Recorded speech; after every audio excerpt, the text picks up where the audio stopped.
Breaking చూస్తున్నాం. జనగామ జిల్లా పాలకుర్తిలో ఎర్రబెల్లి సంచలన వ్యాఖ్యలు చేశారు.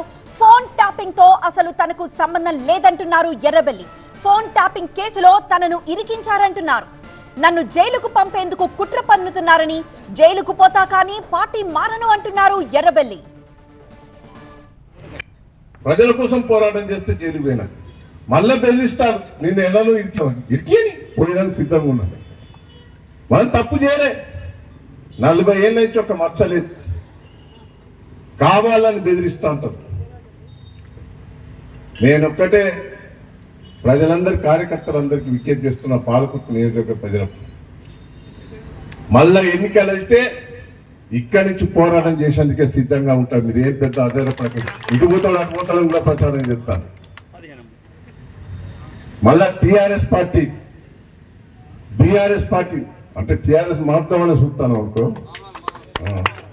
అదే టీఆర్ఎస్ పార్టీ తరఫున నిలబడదాం.